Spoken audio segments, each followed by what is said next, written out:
जबरदस्ती के दान से न आपका भला होगा, ना दूसरों का भला होगा। दान चाहे थोड़ा दो, लेकिन दिल से दो। दिल से दिया हुआ दान उत्तम दान होता है। जो लोग दान लेने में जबरदस्ती करते हैं, वो अनजाने में गुनाह करते हैं। दुखी मन से यदि व्यक्ति किसी को दान देता है, तो उस दान से ना लेने वाले का भला होता है, ना देने वाले का भला होता है। दानी लोग भी कई प्रकार के होते हैं। कुछ लोग लोगों को दिखा के दान करते हैं, कुछ लोग लोगों से छुपा के दान करते हैं। तुम चाहे दिखा के दान करो, चाहे छुपा के दान करो, दोनों प्रकार के दानों से आपका भी भला होगा, दूसरों का भी भला होगा। लेकिन यदि आप दुखी मन से दान कर रहे हो, तो ना आपका भला होगा, ना दूसरों का भला होगा। कुछ लोग होते हैं ना, बोला इतना पैसे दे दे, इतना पैसा दे दे, जोर जबरदस्ती करते हैं। दान के लिए जबरदस्ती करना अच्छी बात नहीं है। यदि तुम दान लेने के लिए जबरदस्ती कर रहे हो, तो दूसरों के दिलों को दुखा रहे हो, और दूसरों के दिलों को दुखा के आप कभी भी भगवान के करीब नहीं जाओगे। आप भगवान से और दूर और दूर और दूर होते जाओगे। जबरदस्ती किसी से दान लेकर आप पाप कर रहे हो। इस पाप की कमाई से आपका कभी भला नहीं होने वाला है। प्यार से कोई 5 पैसे दे दे, तो उसकी कीमत 1000 गुना ज़्यादा हो जाती है। दुखी मन से यदि कोई 5 लाख भी दे दे, तो उसकी कीमत 5 रुपये के बराबर हो जाती है। दान देना महत्वपूर्ण है, लेकिन इससे भी ज़्यादा महत्वपूर्ण है कि दान देते समय हमारी मनोदशा क्या है, हमारे भाव क्या हैं। यदि किसी व्यक्ति को दान देते समय हम अंदर से बहुत स्वार्थ से भरे हुए हैं, तो उस दान को देने से भी हमारा बहुत फायदा नहीं होगा। दो निस्वार्थ भाव से, दो लेकिन निस्वार्थ भाव से, ताकि आपके द्वारा दिया हुआ कई गुना होकर आपके पास लौट कर आए। दान देने से पहले अपनी मनोदशा को सुधारो। गदगद होके दान दो, खुश होके दान दो। किसी भी प्रकार का दान देते समय ये बात हमेशा ध्यान रखना, दान कितना दिया जा रहा है, जितना ये महत्वपूर्ण है, उतना ही महत्वपूर्ण है कि दान को लेते या फिर देते समय हमारे मन में क्या भाव है। यदि आपकी आमदनी 15,000 रुपये है, तो उसमें से अपने तथा अपने परिवार के खर्चों के लिए कुछ बचाएं। यदि तुम्हारी आमदनी 15,000 रुपये है और आपने दान दे दिया 15,000 का, तो इससे आपके लिए भी खर्च नहीं बचेगा और आपके परिवार के लिए भी खर्च नहीं बचेगा। इससे आप भी दुखी होंगे, आपका परिवार भी दुखी होगा। ऐसे दान को देने से क्या फ़ायदा, जिससे कि आप भी दुखी हों, आपका परिवार भी दुखी हो। इसलिए बोलता हूँ, जितना भी दो ना, खुश होके दो। और दान भी केवल पैसे से ही नहीं होता है। यदि तुम सोचो कि दान केवल पैसे से ही होता है, तो ये तुम्हारी गलतफहमी है। कहीं लंगर चल रहा है, तो आप वहाँ बर्तन धोने बैठ जाओ ना। लंगर भंडारे में बर्तन धोने से भी आपको पुण्य मिलेगा। यदि तुम किसी को दिल से दोगे ना, यदि तुम किसी को दिल से दान दोगे ना, तो तुम्हारा खजाना कभी खाली नहीं होगा। भगवान किसी न किसी माध्यम से आपके खजाने को भरते रहेंगे। लेकिन दुखी मन से दोगे, तो आपका खजाना तो खाली होना ही होना है। इसलिए दिल से दो, बेशक थोड़ा दो, लेकिन दिल से दो, और दो भी उसको जिसको ज़रूरत है। किसी लखपति आदमी को यदि तुमने खाना खिला दिया तो अच्छी बात है, लेकिन यदि तुमने किसी गरीब आदमी को खाना खिलाया तो उससे भी 1000 गुना अच्छी बात है। यदि किसी व्यक्ति के पास पहनने के लिए बहुत कपड़े हैं, लेकिन फिर भी आपने उसे एक जोड़ी कपड़ा दान दे दिया तो अच्छी बात है।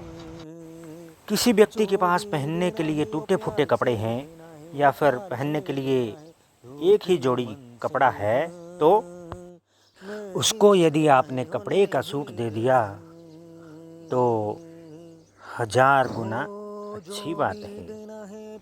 यदि तुमने उपजाऊ भूमि पे वृक्ष बो दिया तो अच्छी बात है, लेकिन यदि तुमने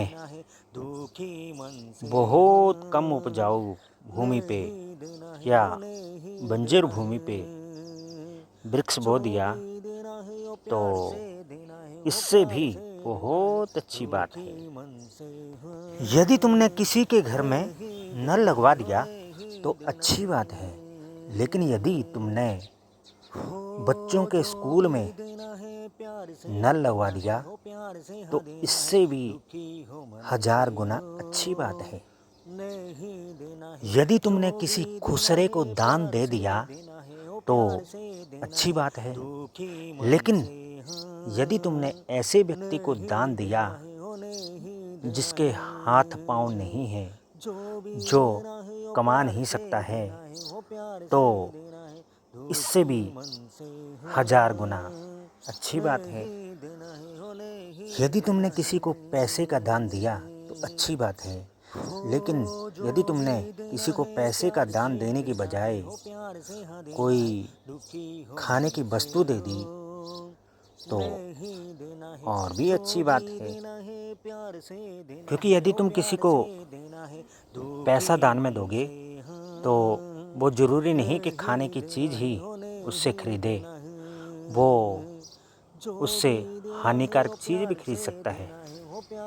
इसलिए कह रहा हूँ कि यदि तुमने किसी को दान दे दिया तो अच्छी बात है, यदि खाना खिला दिया तो और भी अच्छी बात है। दान देते समय हमेशा ये बात याद रखना कि आपके अंदर कर्ता की भावना नहीं होनी चाहिए कि इसको मैं दे रहा हूँ, मैं दे रहा हूँ। यदि मैं की भावना आ गई ना तो फिर कोई फ़ायदा नहीं है दान देने का। देने वाला तो वो है, आप उसके हाथ मात्र हैं। यदि आपने किसी को पैसे दान दे दिए और आपके अंदर कर्तापन का अभिमान आ गया कि मैं दे रहा हूँ, मैं दे रहा हूँ, तो आप पाप पुण्य में बंध जाओगे।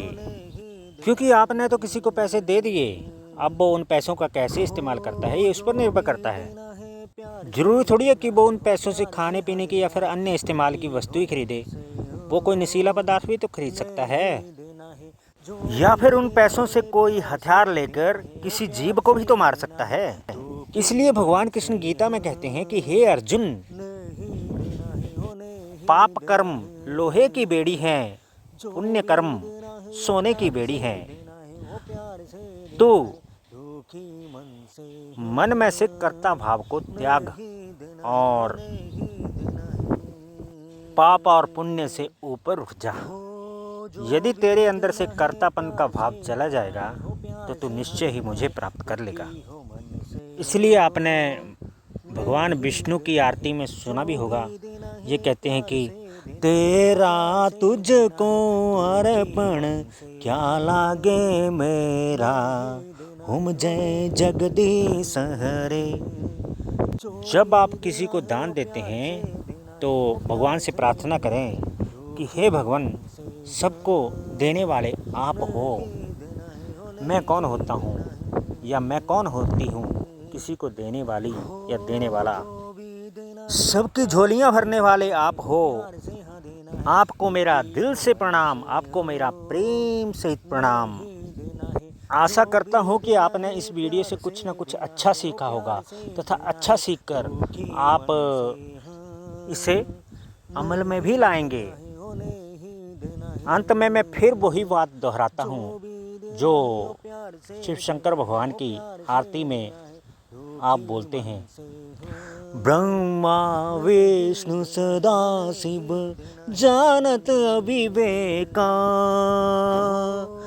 जानत अविवेका,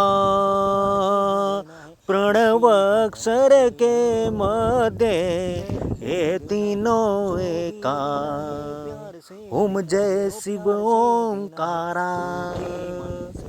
ब्रह्मा विष्णु सदाशिव, ये अज्ञानी लोग समझते हैं, अज्ञानी लोग समझते हैं कि ब्रह्मा विष्णु शिव अलग अलग हैं।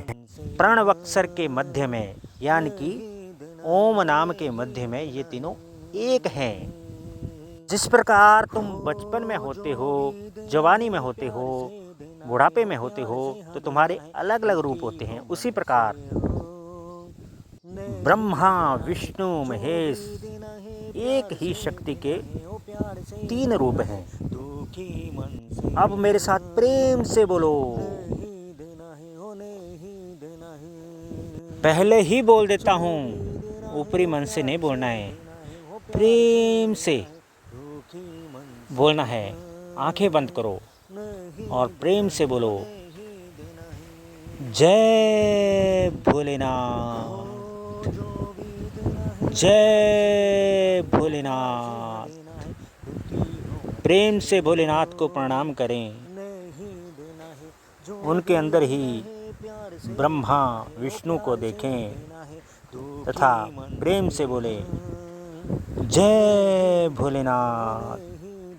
हे भोलेनाथ, आपको हमारा दिल से प्रणाम, आपको हमारा प्रेम सहित प्रणाम। इन्हीं प्यार भरे शब्दों के साथ शुभ रात्रि। वीडियो के लिए इतना समय देने के लिए फिर से दिल से धन्यवाद। प्यार से देना है, कर्तापन का भाव त्याग के देना है, कर्तापन का भाव त्याग के देना है।